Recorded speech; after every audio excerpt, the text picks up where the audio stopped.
What's good, Cowboy Nation? Welcome back to another one. I'm your host, Lou. Listen, it is a very depressing time in Cowboy Nation. We just traded away our star, but I gotta continue to do my work and keep y'all informed. The guy we got back is defensive tackle from the Packers, Kenny Clark, the longtime veteran who's built a reputation as one of the NFL's most consistent defensive tackles or interior defensive linemen, a two-time Pro Bowler. He is known for collapsing pockets and anchoring a run game. Now he's a Cowboy. I know the headlines are going to mention Parsons, and trust me, it hurts my heart. But when we really think about it, he is really a perfect schematical fit. He not only just, from a depth chart wise, but also what Eberflus and White Cotton is trying to do with this attack and being a multiple front, the attack / anchoring methods. So we're going to get right into the video. Listen, so on this first play, I want to show off what I know Aaron White Cotton, when they probably first showed him the film, and I'm going to show you what he probably fell in love with. This first play, they're doing an outside zone principle. So everyone is doing a wide step on the offensive line to hoop. It's just a zone step. Everyone's stepping in unison. And what Kenny Clark does, he fires off immediately, okay? Because I told you in a zone, it's all about getting your hat placed off as an offensive lineman, but also getting some type of movement. Kenny Clark on this play gets very much so a lot of penetration. I'm gonna show you just right here. Here's the first play right here. Look at him. Look at his get off. Bah. And look at him get already into the chase of the defensive lineman. Let's run it back. I'm gonna show you again. Like, his get off is so good because I'll tell you right now, on an outside zone, what can really mess it up is a defensive lineman with such great get off, and it already gets to your chest. He gets into the chest of the offensive lineman right here and blows completely up this play and makes the play. One more time for good measure. Here we go. Get off, swipe off, veteran stuff. So we're gonna show another play. This time the outside zone is going the other way. It's going to the right. We're stepping right. It's gonna be just a very wide zone step here, and the running back is going to go way over here. As you can see where Kenny Clark is, he is definitely backside. So this is the stuff I think White Cotton and Eberflus are going to want from their defensive linemen in a very pursuit heavy scheme, and that is, when you're blocked, don't give up on a play. Let's go make a play regardless of what it is. And here he is again, shows it, gets under the block, but look at his athleticism right here. This is the burst we want. It's a complete effort to guard the run laterally. Okay, you can't, just because the play is going away from you, don't mean you can still not make a play. That right there is very much effective. This is the type of effort I think they're gonna love, and especially in the rotation heavy defensive scheme that we got, I would love to have this in the rotation. Hey, look, I'm mad about the trade, but I can't mad about the depth that we do, the great depth we do have now at the defensive tackle position. Showing some goal line action here. Here he is again. They're going to be, trying to, they're doing a stretch action on the goal line, and we know how good of a run offense that the Detroit Lions is right here. They're going to get Gibbs the ball right here, and he's going to do something, like I said again, that we've been doing here in Dallas already. Even though I don't agree with this strategy, if you just do it often, if you have the right people doing it, and I prefer this over a veteran doing this than a rookie, you know what I'm saying? Because he understands to maintain his integrity. So look how he fights over already. He doesn't let the offensive lineman get off this duo block, splits him already, getting skinny. Love that. His hips is already parallel to the line of scrimmage, and look at how he fights over, fighting into that grab. And then I love this. See, like, this is the difference between what we have now and what he does. As he's fighting over, he doesn't get completely wiped down. You see that little anchor in the end? I love that right there. See, if we're going to have this scheme, this is what I was talking about.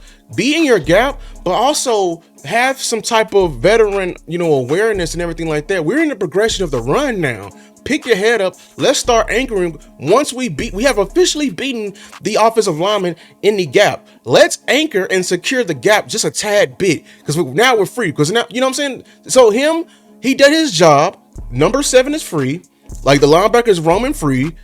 The A gap is gone. He got the B gap. And the C gap, he can cover B to C gap because he didn't fly out of there like that. You know what I'm saying? He didn't fly out of there like that. He stayed anchored and made the play right here. This is what I love, and I feel like hopefully he can teach this to our young guys on our roster right now. Here he is again. Just a simple like outside zone. I said again, you know what I'm saying, versus the Saints this time. We know how the Saints killed us.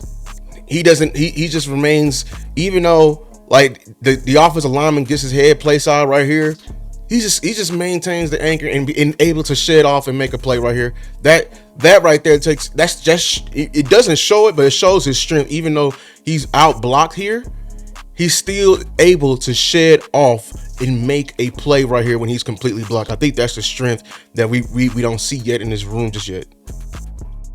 Here's again showing off that veteran savvy, watching the film and everything like that. The entire offensive line for the Eagles are going to block down, and Saquon is going to fold off here, but he doesn't get too invested with Mekhi Becton here. What he does is he flashes upfield, attacks for a little bit, and then he's reading and scanning, and he folds off, and he actually performs a run stunt. You're gonna see right here, just a natural run stunt by him doing this, by him having this. Look, shows up right here, folds off, makes the play right here. One more time.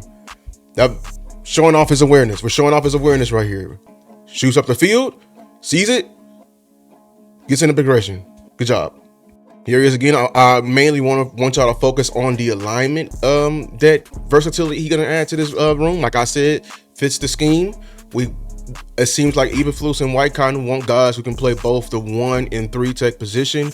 Well, listen here, they're facing the Vikings, who's in a 22 personnel I formation. You know, heavy left to the but our strong right, and they got you. If you can't really see him because number 7 is blocking him, but he's right here in this 7 This 5 is this in between 5 and 6 or 6I, and this showing off. You know, this is technically a 3 technique role with the defensive lineman. So you got to be able to take on this tag block and everything like that. And I'm telling you, he has enough quickness and get off, but most importantly, of course, the anchor, because he is somebody who can hang inside and the outside. This is the versatility that I think that Eberflus and White Cotton should be ready to, you know, show off. Of course, you're not gonna let a tight end block you. You know what I'm saying? Even on this block right here, gets very much so anchored, and the base he sets gets in the way of Darren. And guess what? You know what happens when he sets that base in Darren? Look at Darren trip. Guess who's free? Guess who's free to make a play?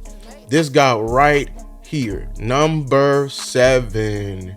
Number 7 is free to make a play right here, and he's able to make a play right here because he's in a position keeping that right shoulder free, that right arm free.